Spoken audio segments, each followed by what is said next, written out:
What's up, Grinders? Cool Colossus here, and I am here with a somewhat different kind of video than I'm used to. I will play some live tables after I give a small introduction about multitabling online poker. As we are going to start with a few Grinder School members which are listed here. Grinder School member 753 and so on, Sarsante, Sean SSS1 and Alexio1 agreed to join me in building a bankroll starting at Microstakes. We are going to, or at least trying to build our bankroll in a relatively fast manner.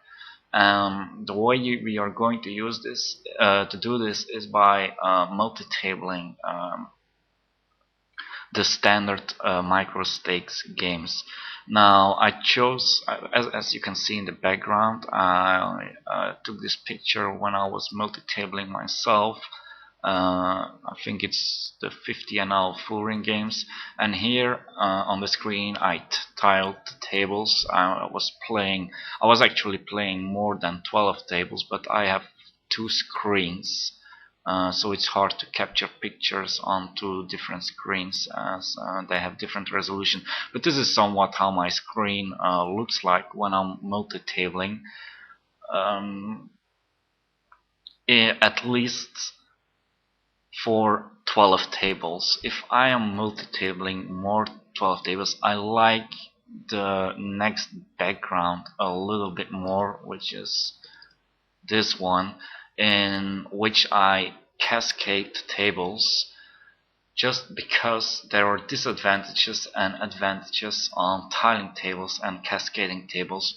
When, for instance, you look at tiling tables, the big advantage of this here, for instance, is that you can easily already determine your action, or already put your action in before the action actually comes to you. You have the pre-action buttons on top, on the bottom of each table. So for instance, when I get told here on table number 3, it's really hard to see, but I guess I have like something like a3 offsuit on the button and middle position raises. I can already click that I'm going to fold.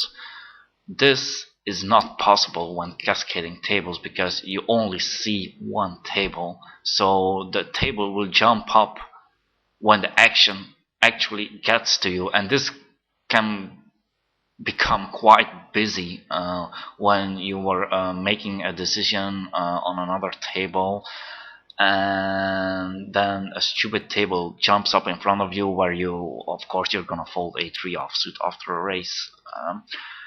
And this is the advantage of tiling tables. The disadvantage of tiling tables is that the tables become really small, depending on the resolution of your monitor, of course. So you can already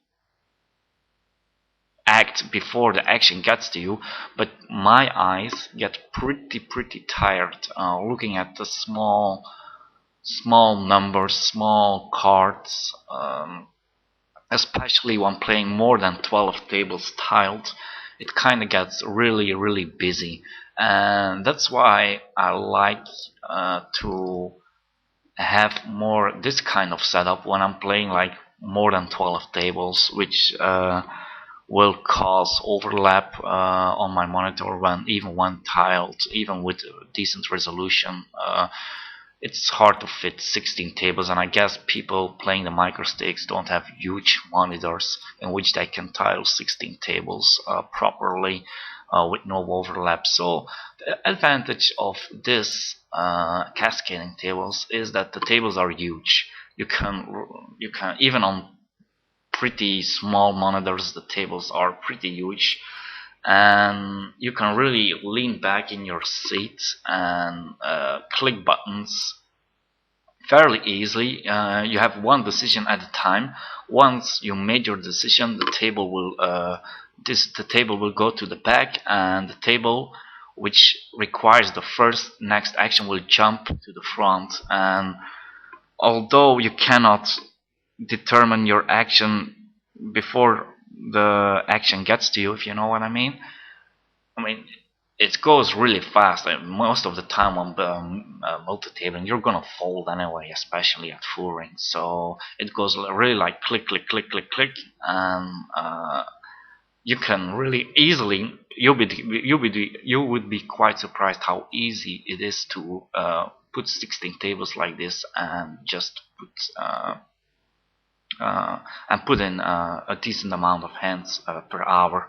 Now, the major disadvantages of multitabling, of course, is the reads. Of course, tiling, you might have the minor advantage that you can still, although I really doubt it when playing 12 tables, pick up on some reads or some stuff that you noticed on one table where a guy shoves pre-flop like a crappy hand.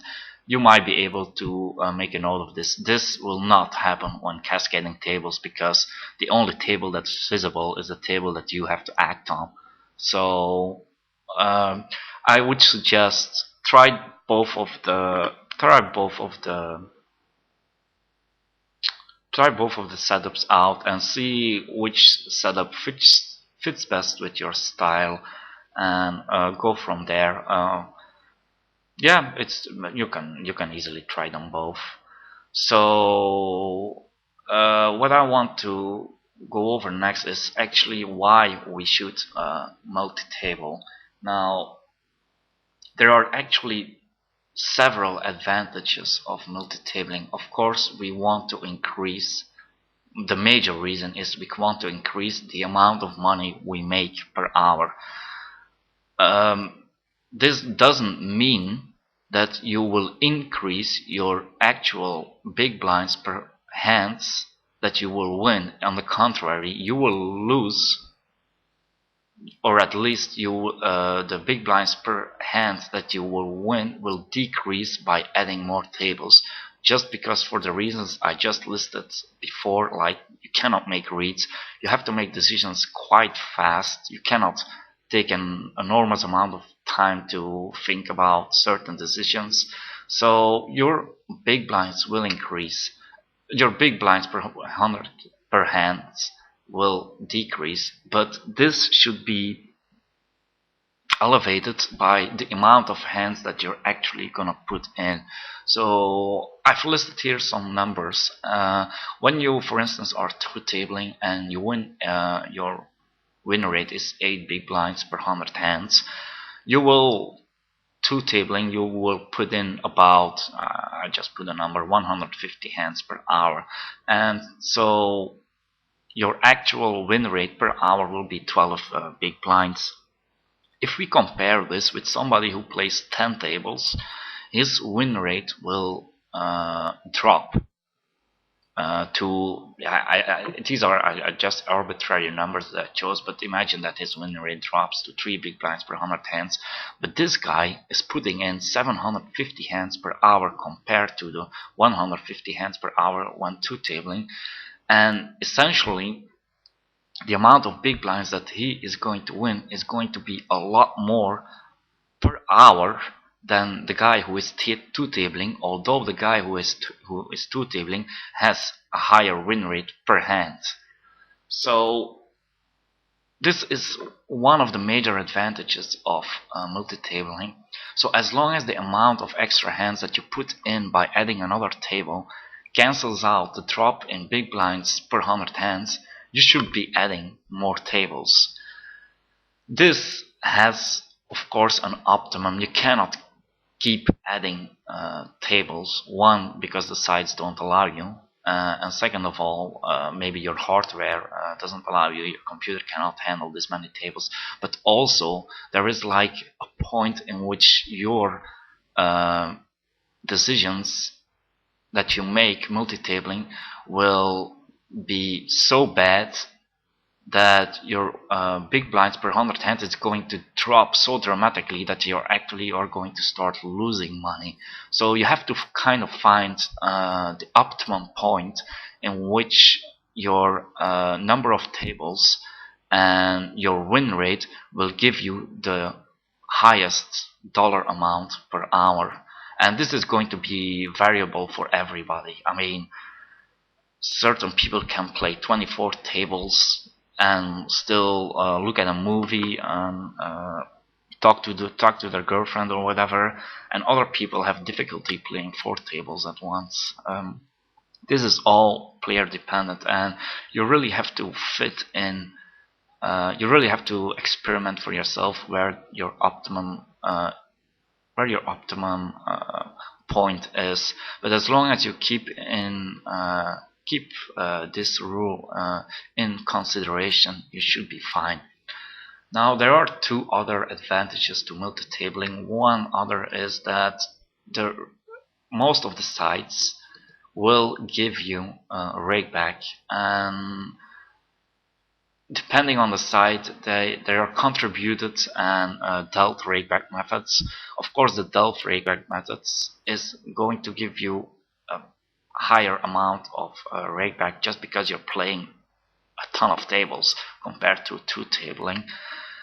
On other sites give you FPPs and stuff, and this is an extra advantage of multitabling. It's like extra credits just to put more hands in. The site rewards you just because you put more hands in per hour. And there's a consequence of this that actually for microstakes players might be another advantage, and that is that you are kind of obligated to play a tight aggressive style. You cannot start playing laggy 1/16 tabling. You cannot say I'm gonna play 3-bet 7-5 suited from the blinds versus button raise just because you don't have time for these marginal EV spots. You have to make your decision fast, so you have to make, like, your pre-flop game is going to be really basic, and there is no time to adapt, there is no time to make fancy plays. And this is actually an advantage for microstakes players, as you will be forced to play a tight aggressive game, which is, to my knowledge, still the most profitable form of poker at the microstakes. So these are kind of the 3 big advantages of multitabling. Major disadvantages of course, you're not going to learn a lot.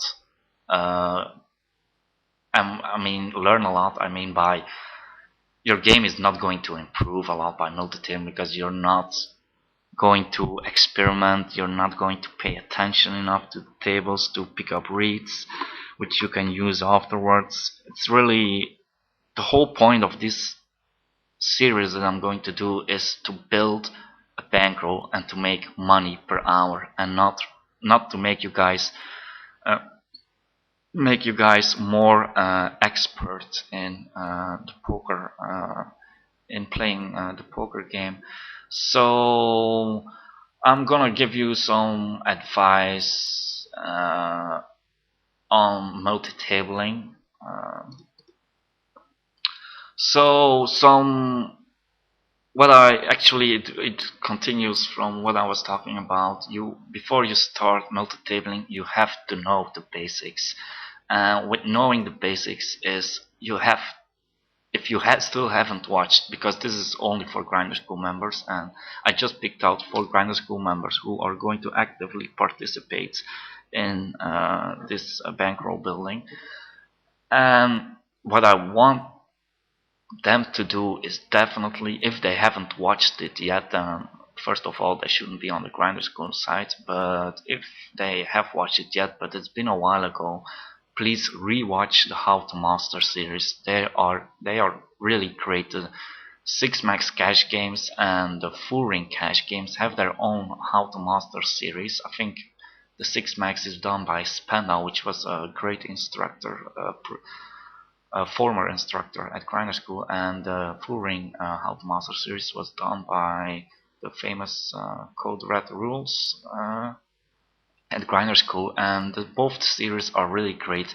And once you follow the rules of this How to Master series and you get these basics down, you should be beating the game, which is actually a requested. Okay, sorry for my English. I hope what you mean. It's a requirement to start multitabling. You have to be able to beat the game when only playing 2 or 1 tables, which is obviously you cannot expect to start winning money by playing 10 tables instead of if you cannot beat 1 table. So I urge the members to rewatch the How to Master series before they engage in this bankroll building. I'm sorry. So next thing I want to point out that a really requirement is you have to have software, and by software I mean you have to need Poker Tracker, Holder Manager, Poker Office, or anything else that's out there that gives you a heads-up display. Just because you are not going to be able to make notes on players, you're not going to be able to make reads. So stats is all that you have to base your decisions on. So if you don't have this kind of software, you're going to be you're going to be completely in the dark. Another software program which might come in handy is Table Ninja. I personally don't use it, and I don't know if it's definitely not compatible with all European software. I mean, the European sites, it's not compatible with those, but I guess it's compatible with Full Tilt or Poker Stars. I don't know. I don't play really at those sites, so you have to find out for yourself. I don't use it. Table Ninja, if you want to know more about it, just Google. It just helps you to click buttons really fast. Another requirement or advice that I give you is you are going to need a somewhat decent monitor too, and yeah, a decent monitor, and I was going to say a decent computer, but I guess most recent computers, I mean most computers nowadays, are decent enough to handle at least 16 tables, so there should be no problem there. The advantage of a huge monitor is of course that and a huge resolution is of course that you can tile a great number of tables without any overlap, and you won't hurt your eyes as much as you would on a smaller monitor, which is quite important actually, because you want to put in a lot of hands, and if your eyes are getting tired or stingy or whatever, you're just gonna quit playing, which is going of course to yeah negate the whole point of multitabling if you cannot handle the pressure on your eyes. So a huge monitor is obviously a good thing. It's not necessarily, but it's an advantage. Then a few words about the setup. I like very easy setups, in which I mean, please put the 4 colors decks on. When multitabling, you want to catch everything in an eye blink, and I guess that most of the people here or members are not that used to multitabling, and you already are going to have difficulties looking at where are the short stacks when the action comes to you, who raised, what are his stats. So try to make it yourself more difficult when you have a flush draw, that you actually see in an eye blink that you have a flush draw by using 4 color decks. It's gonna make your life a lot easier, and I think most poker software allows you to put on this option. Playing on one side, this is really advanced because certain sites only allow you to play like 24 or 16 tables, and if you're still bored playing 16 tables, you can open up another poker site and start multitabling there, but this is really advanced. I would not advise it, and I would not do it. Another thing is you can try to use a simple theme. As you can see, I will go back to my first line. This is the Grinder School theme that we use to make the videos at Grinder School, and this is quite busy. I mean, I like the screen completely black. I just want to see my cards, and I want to see the betting amounts, and that's all I want to see. I don't want to see nice pictures. I don't want to see any logos. I don't want to see avatars or whatever. I just want to see my cards. I want to see the betting amounts, and I want to do my actions quick. And this is going to help you if you block all these fancy colors and stuff. So try to keep everything easy for yourself. Make it yourself very easy, and of course sitting in the same seat at every table is, yeah, of course, it's going to make your life a lot easier when multitabling. These things all speak for themselves. Now maybe some other tips which may not seem so obvious when starting out is, first of all, table selecting will be quite hard when multitabling, so but there is some things that you can do, and try not to sit at fast tables. Most sites have fast tables and not fast normal tables with time buttons and all the stuff. Try to pick out the slow tables, because you are going to be quite busy and you don't want to hear like 10 buzzing sounds just because you're timing out on tables and stressing yourself. So choose slow tables, and try to make time for your more difficult decisions. Now this is going to ask for some experience, but imagine that let's go back to this. Imagine that I have a tough decision on table number 2, and there are 4 decisions on other tables. I will press the time button on table number 2 or not act on table number 2 and think about the decision while I am making my easy decisions on the other tables, like folding or raising from the button, the really easy standard decisions which I don't have to think about, but at the meantime I am thinking about my decision on table number 1. And this is going to ask for somewhat of experience, but I just want to mention it so that you don't make a hasty decision on table number 2 and then start following all the other decisions on the 4 other tables, and then go back on table number 2 and see, oh crap, I should have done something completely else, if you would have just thought about it for 5 more seconds and while acting on the other tables. So I want to keep this introduction a bit short because I want to do some live play also in this video. I think practical, I'm going to start off with a block on Grinder School, in which the 4 Grinder School members listed here will participate. We will very regularly post our stats. I will do it myself, and I don't have it in this. I cannot start yet because I don't have money at PokerStars, and I don't want to do it at PokerStar.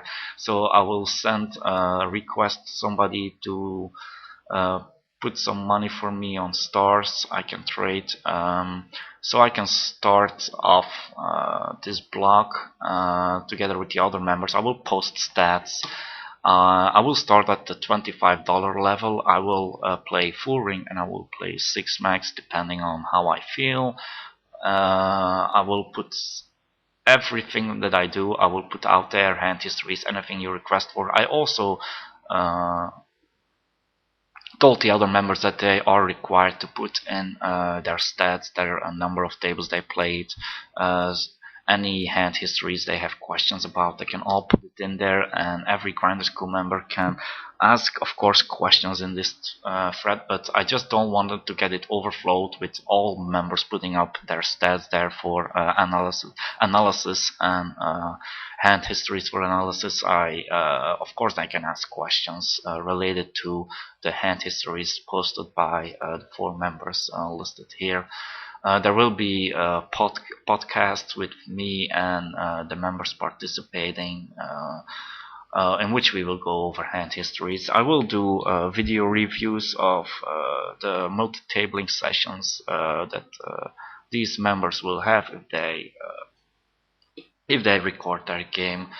Essentially, I want to have like, I want, it would be really nice if we could see like 4 grinder school members putting in a decent amount of hands based on the knowledge that they gained at grinder school, and actually see that they have the knowledge to actually build a bankroll, that they might just need the extra motivation to put in a lot of hands per hour, and they will see that you, even at the Microstakes, you can make some nice money playing playing at these levels. So okay, it is enough for this. I'm going to stop this PowerPoint presentation, and I'm going to start. I will be right back. I'm going to play 4 tables 25 and now as kind of a starter to this multi-tabling bankroll series. So I'll see you in a minute. Okay guys, I am back and I am going to sit down at 4 tables 25 and now 6 max, and here the first hand that I have is King Queen suited from the small blind. Now when we are going to multi-table, our decisions are going to be fast, and this should be like an auto fold for you guys. Out of position, King Queen suited, boom, auto fold. If you are going to multi-table, we don't have time to play out of position with hands that are likely to be dominated, and we are going to be out of position when we do flop a draw. So you want to play like really basic style. Here the guy limps in. I have 0 hands on the guy. We have 2 stands suited, really marginal hands. You can fold, you can ice raise, but we imagine that you are like 16 tabling, just fold it, because yes, it's profitable to ice raise there, but it's only minorly profitable. So when multi-tabling, we want to increase the number of hands that we put in, and as such increase our win rate. We don't want to increase our big blinds per 100 hands. And we of course don't want to drop them huge, because then we will actually lose money. So let's get started. This guy down posted and is not fully stacked, so he's a donkey. This guy just limped in before in the cutoff, he's a donkey. This guy is a donkey because he is also not fully stacked. And I'm definitely stacking off on this flop against the donkey, which less than half stacked. I'm going to bet huge here, 2, and I can ship on the turn, looking at bet sizing. So let's look at the weaker players on table number 2. We have a guy who is not fully stacked, donkey. The color coding on full tilt is really nice, even while multi-tabling, because in an instant you'll see whether the guy is I was going to say an idiot, but whether the guy is a less experienced player or regular. So here on table number 3 it looks really bad. I've got all full stacks. I have no stats on anyone, but they seem all to be playing. They still keep playing even after they doubled up, so I expect to see some regulars there.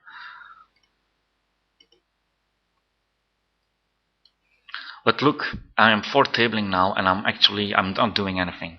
And this time I could be spending by clicking on other tables. I'm just now pretty bored, and if you are going to play a basic ABC game anyway, which is profitable at these Microstakes, don't mistake this.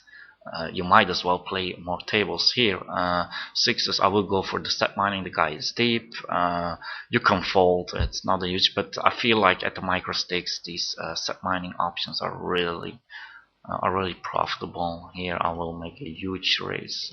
Oh, I should have even made it huger, because the both of them are probably really calling station-ish with the ace king, and I'm just easy fold on table number 2. If I see bet here, I am committing myself to the hand. He did fold fairly easy, to the c-bet previously, so I'm gonna c-bet kind of small. If he shoves over it, I can still think we're deep enough to fall, although it's really close.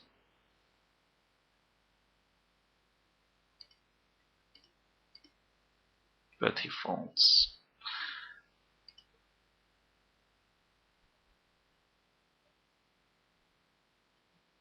Ace king on table number 3 and jack king. We will raise from the cutoff.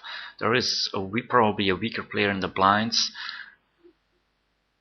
This is going to be more difficult to pay attention to when multitabling. Where are the weaker players here? A guy 43, only 7 hands, but he seems kind of laggy, so we are going to 3-bet our ace king there.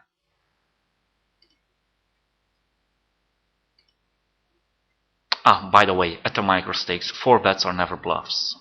So if you do get 4 bets, especially at full ring, and you have even pocket queens, I would urge you not to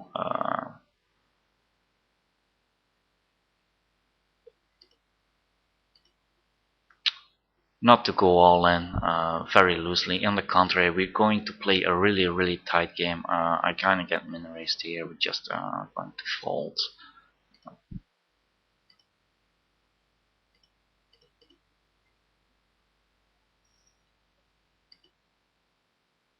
Especially when playing full ring, you're gonna play a really nitty game. I'm gonna call here for some mining.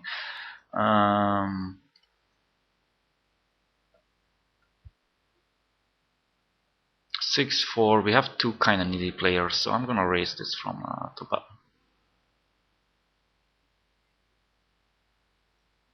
We do get 3-bet by the small blind. We have an easy fold. It's get checked through, which is kind of weird. Either the guy hits a complete, although I don't think it would check against 2 people, so unless he has 10s or jacks, I'm pretty decent against this guy, and the other guy, if he doesn't have a queen, I don't think he will call.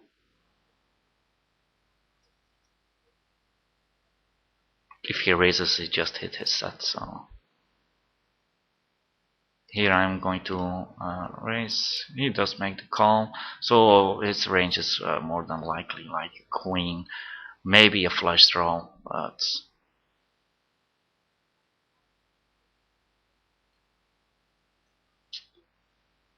we're just gonna have to fold when this guy just pots this flop. And I'm gonna check behind here and check behind again. He did have the flush draw, but he got there with his overcard.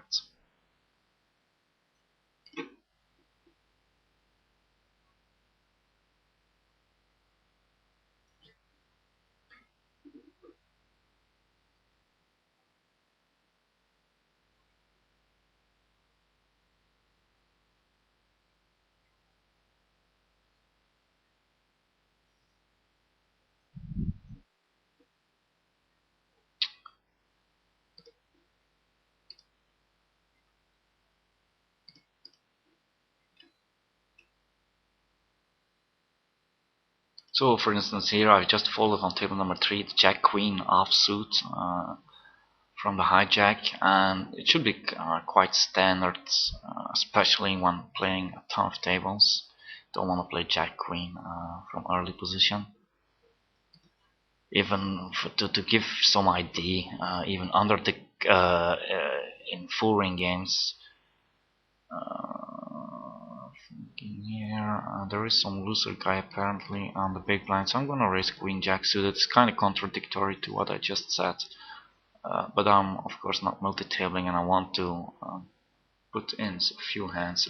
Definitely one multitabling, you can easily fold Queen Jack suited from under the gun. It speaks for itself.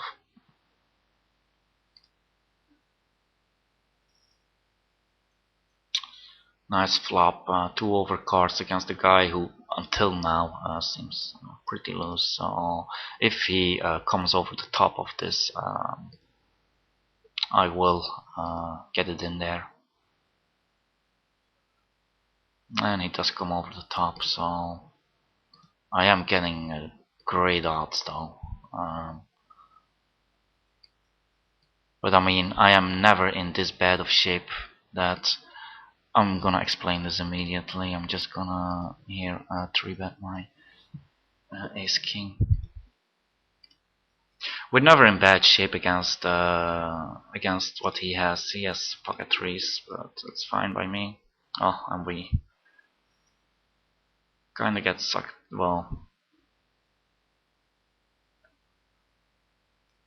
and I'm gonna call here with the ace king. Not too happy about it.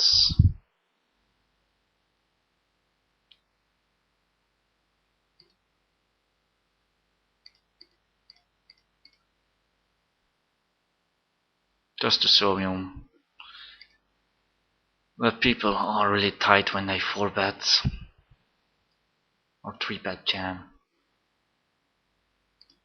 I'm thinking about the hand previously. I could make the call, but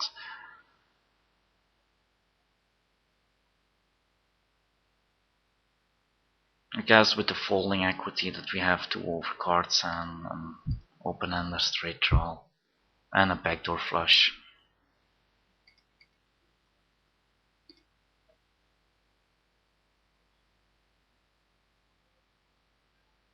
Of course, he made the price really, yeah, we could make, it should have been better to just make the call, because the price was really right to just try to hit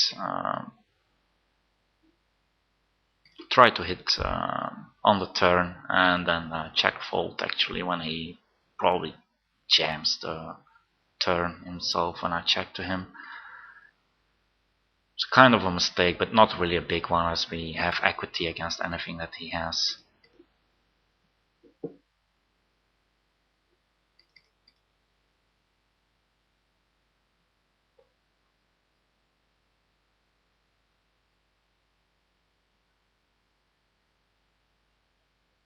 ISO raise on table number 4, excuse me.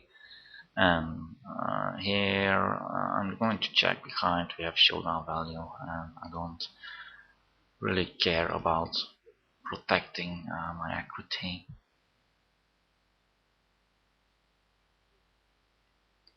Here I'm going to c-bet this ace high flop because it's gonna make the hand much easier to play.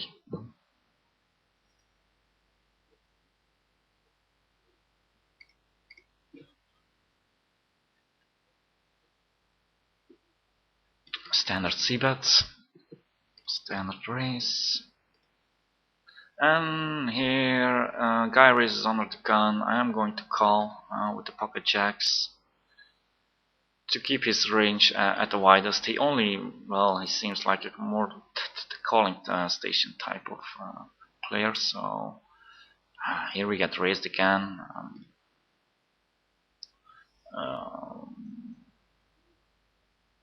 And now I am going to raise him. If he jams over us, actually I'm gonna call him and hit our set.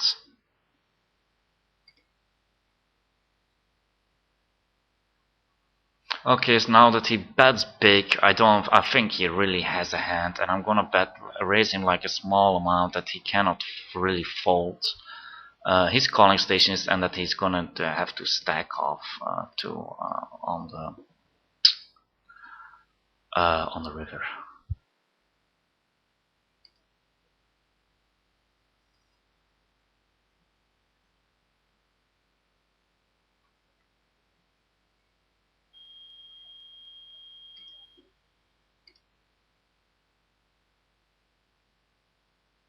He ships, and he ships with a really crappy hand,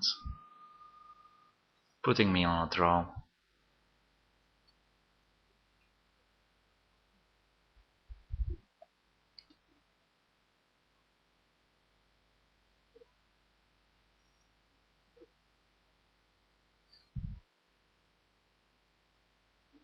Nine jack here. I'm not gonna raise here nine jack offsuit out of position. I could, but just the fact that we are playing a ton of tables,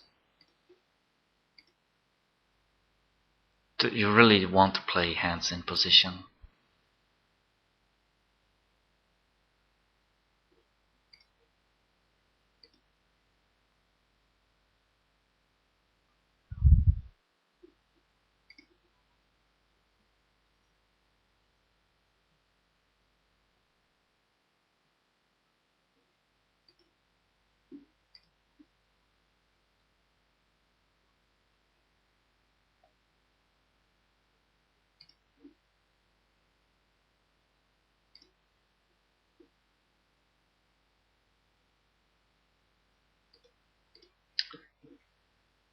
Easy fold, ace-4 offsuit on table 1, 7-9 suited table number 2.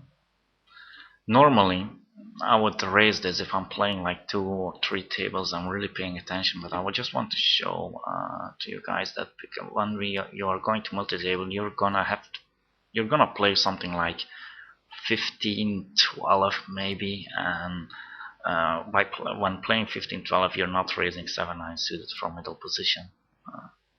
Because yeah, I mean, you are just giving away these spots, and what this multi-tabling at the microstakes does for you is you're gonna play good hands, and there's so many bad people at these stakes that they don't care that you're 15-12. Once they hit their top pair, I mean,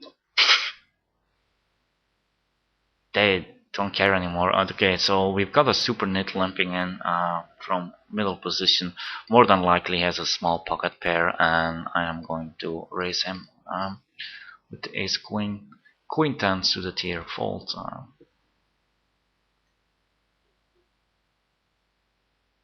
Under the gun. It's nitty, but that's how we are going to multi-table. I will start. I hopefully from no, tomorrow I don't have time. I will start as soon as possible and start the block.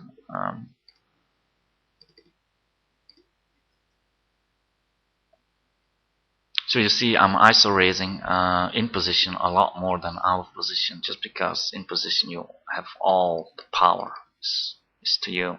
So easy c-bet here, ace high. He does make the call, which means that he probably limped in with some kind of ace. If he does have a pocket pair, we still have 2 overcards, and I'm going to take them.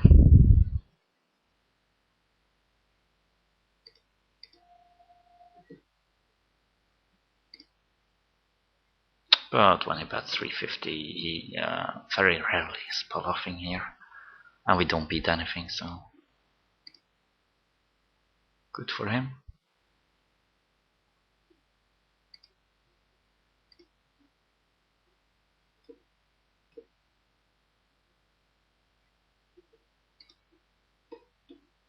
Okay, let's take a look at this hand.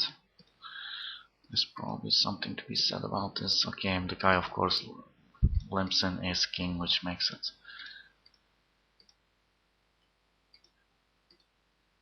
kind of an awkward hand to talk about, because kind of misplayed it. And then they both check, and he shoves all in. Here we have 6-8 off. Again, multi-tabling, you really don't wanna be in this type of spots. You can definitely ISO raise the guy. I don't know why I put it purple. Probably did he double up through me, or I don't know. So, but he's probably bad, so I am going to try to ISO raise him. He does limp fold, so that's definitely not good. And we've got a decent flop to see that on, so just 150 should do it. I mean, he can't call with anything unless he has a jack or an ace.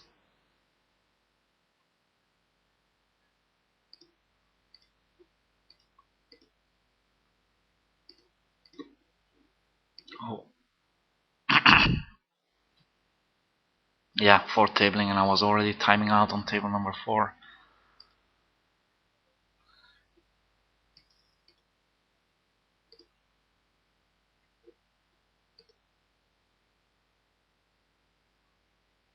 Table number 1 seems like a really good table. Table number 3 is a bad table, although I have a somewhat laggy guy on the right of me. Table number 2 is... we got this probably bad player. Seems kinda needy though, but still. I'm gonna call this laggy player with King Jack suited.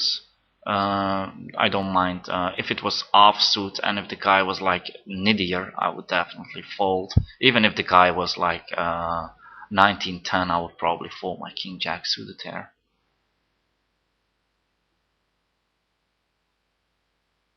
He checks this flop. I'm gonna check behind.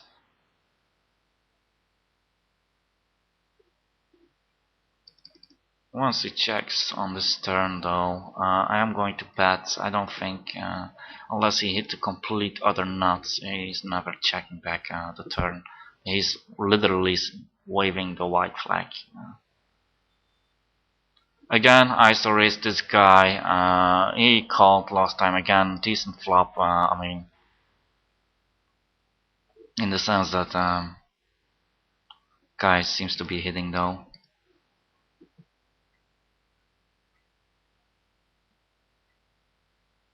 And we can't do anything here. I don't even think that he folds any pair, you know.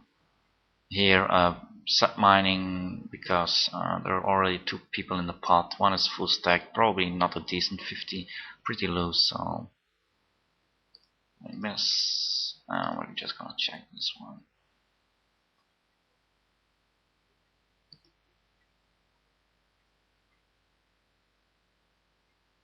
Again, set mining here.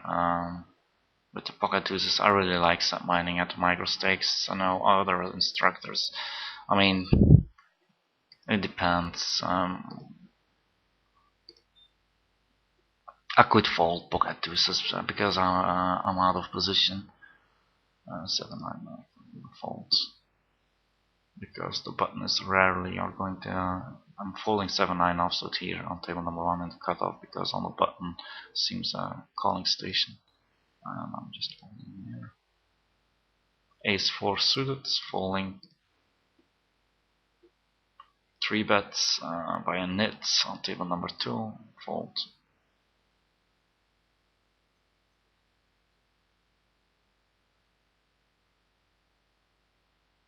7-10 suited, quite a needy guy on the button. I'm going to raise it up, although the blinds don't really seem really weak, so if,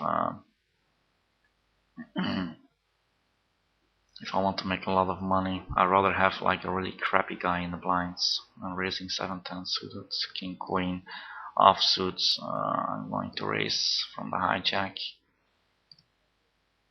Seems a looser guy in the blinds.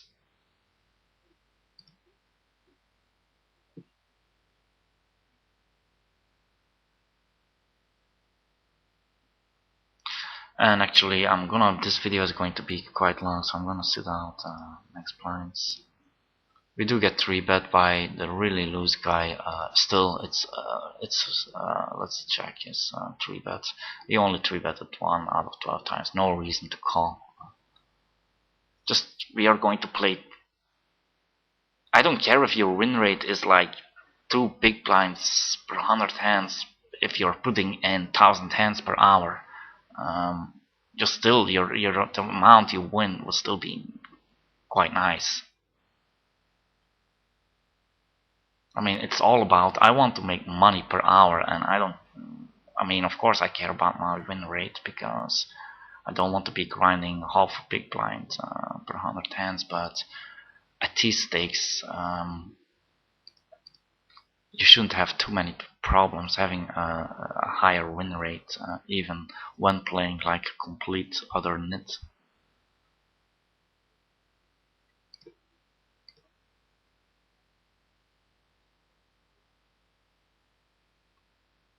Okay, So I am going to close down this video. The blog will be up very soon. I hope the members who said that they are going to participate in the bankroll building are really actively going to participate, because I'm putting in a fair amount of my time in this stuff.